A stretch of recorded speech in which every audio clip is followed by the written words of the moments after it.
Oh, it's John Black, JBSC.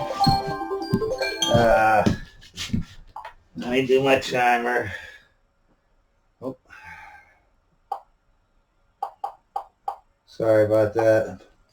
All right, so I'm only down to one thing here. Let me hurry up and talk about it. The polar bears, they say they're going to die if it gets too warm up there.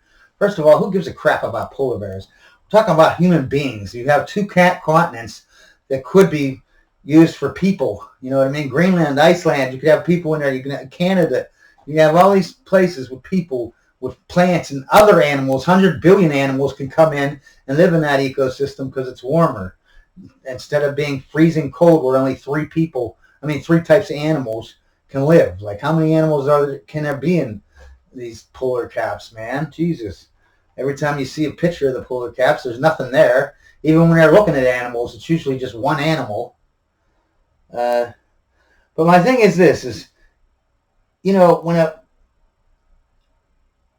the climate changes and goes from warm to cold, obviously you're going to have things die, right? Because when it went from warm to cold back in the past, right? Because polar caps used to be melted, okay?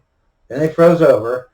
But there used to be animals all there, you know what I mean? Because it was all nice and warm. Animals and plants. And what happened was it froze over. And what happened? You probably had hundreds of thousands of species living in those areas. And now what do you got? 5 species? A polar bear and a penguin? Maybe a seal or something? What is up there? I don't get it. Nothing's there. So that's bad. When it freezes over, that's when you lose all your animals, okay? That's where your species die. And even with the thing freezing over, some of the species didn't die. The polar bear used to be the brown bear, okay? And then it got colder and colder, and the brown bear up in the north started to turn into or evolve into a polar bear, okay? So the animal all the other animals died, you know what I mean, most of them, but the bear survived through adaptation. But my whole point is if that bear adapted to freezing, sub-freezing temperatures, then if it goes around the other way around, obviously it's going to survive. Because there's this global warming, climate change. It's not weather, okay? Climate change is like evolution or geological change. You don't see mountains being made. You don't see the Grand Canyon being made, okay? You don't see animals evolving, right? You know what I mean?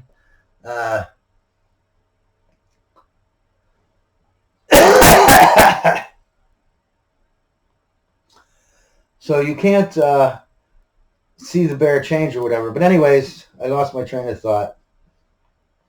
But when it went to warm to cold, the bear got whiter, the bear got more fat, right? Well, the same thing, and that happened over time. You know what I mean? Generation after generation after generation. Well, it's the same way if it goes back.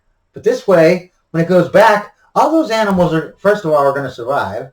And second of all, now you'll have more animals going into that area and surviving and living, right?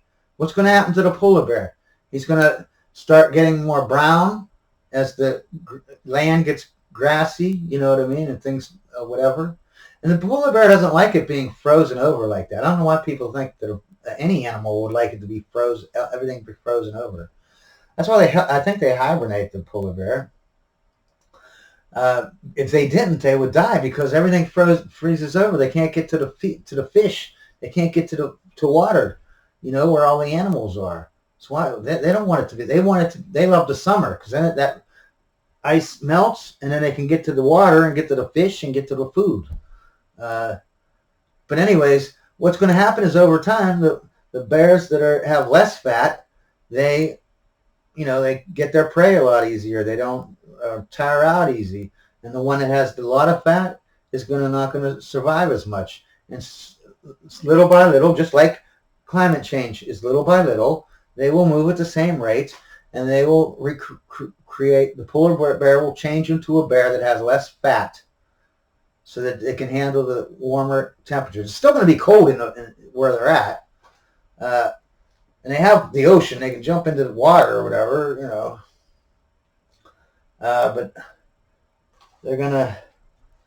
Oh, and then they don't even have to worry about their color. Because, I mean, if you throw a polar bear into a jungle, it doesn't matter what color he is. He's a freaking bear. He's going to find... And you're in a rainforest, say, you can find animals everywhere. You don't need... It doesn't matter. You don't need camouflage. But when it was the other way around and it went from warm to cold, the polar bear had to be white because food was so scarce, scarce that if he didn't have camouflage, he wouldn't be able to catch the animals enough to survive. You know what I mean? So little by little, the white bears or the lighter bears survived and the darker bears died off and they turned into polar bears. But as you can see, if it goes the other way around, it's easy for the polar bear. Not only is it easy for those animals going from cold to warm, because it is warm, you can have more animals move into that area and multiply more, and there'll be more animals on the planet. Why do you hate animals? Okay, oh my God, I think this is freaking done. Oh my God. I am just done with this so bad. I can't talk another word about climate change. If you don't believe me, I mean, I don't know what to say. What's funny is no one will. I can't, these videos, these videos should be circulated across the world. And everyone should be like, oh, wow, oh my God. But it won't. It won't happen. It won't happen. So I guess I want to talk about myself for a little bit. Bitch a little bit. That's all I could do is bitch. I've been very depressed, man. That's why I'm glad I've been getting up to do these videos. I haven't got out of bed except to eat, like, TV dinner or whatever, or to go to the bathroom. Like a couple weeks, man. I haven't even gotten a bath. Well, I did just get a bath yesterday or the day before because I'm doing these videos. I'm trying to get up, trying to do something. I don't have to work anymore. So, I mean, even though I hate working, I'm definitely glad. Oh my God, I'm so glad I don't have to work. It'd be nice if I had to get up to do something just to get me going so that I could do, not be in bed all day long. I don't know. But I did want to tell you about and it's this subject, the climate change, it really doesn't tell that much difference between a pastafarian and a Christian and a woke religion. The reason why I did it first, though, was because I knew it was going to take the longest. And I wanted to do it the longest because I could show you charts, I could show you this and that, so I could prove, like, this is my proof that I am not someone who just says something. I'm someone who looks into it, okay, thoroughly, okay? I don't just say crap just because I feel it in my heart or I think it, I have data, facts. Common sense and logic behind what I'm saying. It's not just what I believe or what I think or what I feel.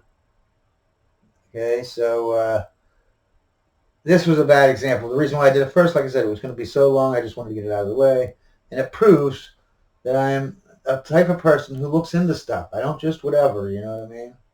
I don't just say a bunch of bull coming out of my mouth or whatever, right? But the next two things I talk about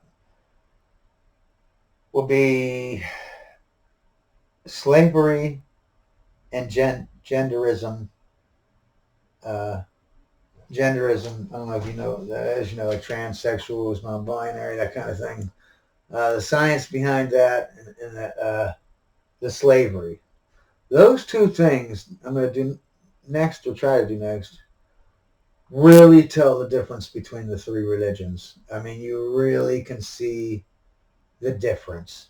I mean, it's just like night and day. Uh, you know, even with the climate change, it's kind of like night and day because the woke and the Christians, neither one of them actually.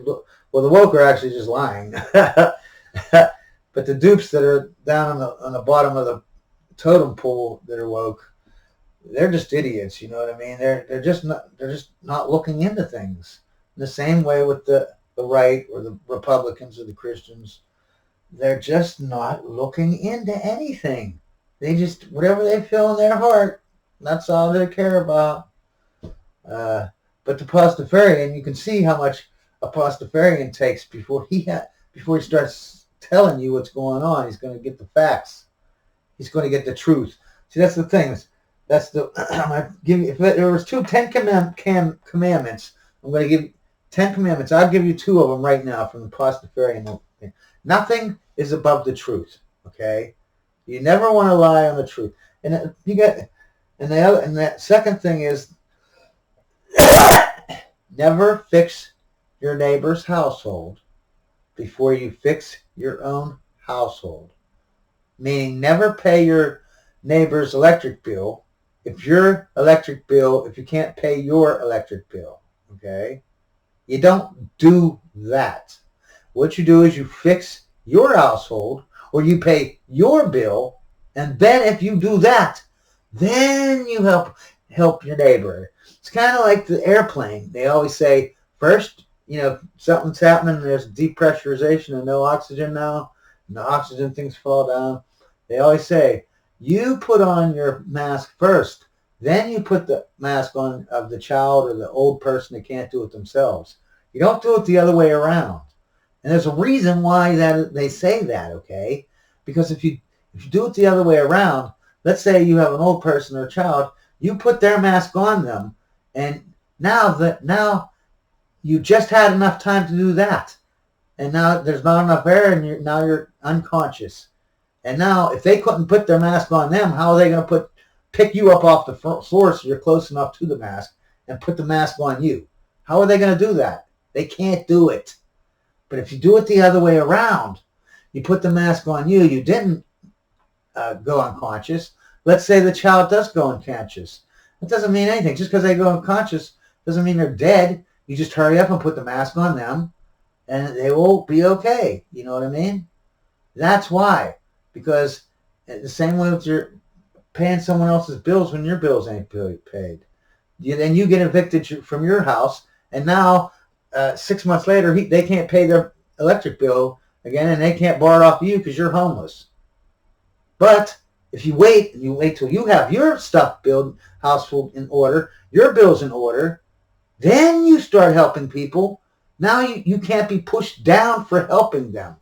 And that way you can help more people. See? You help more people that way.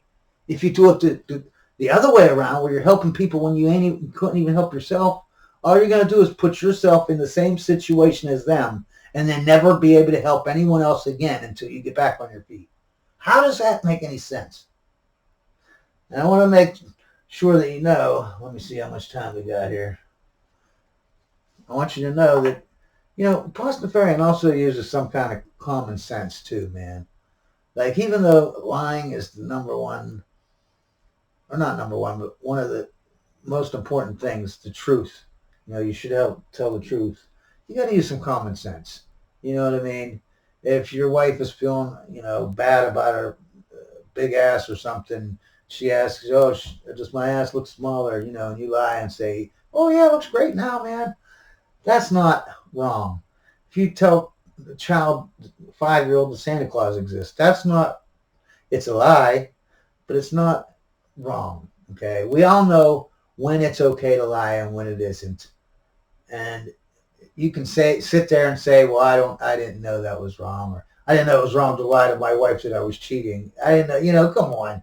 You know when it's a lie and it's just God damn it.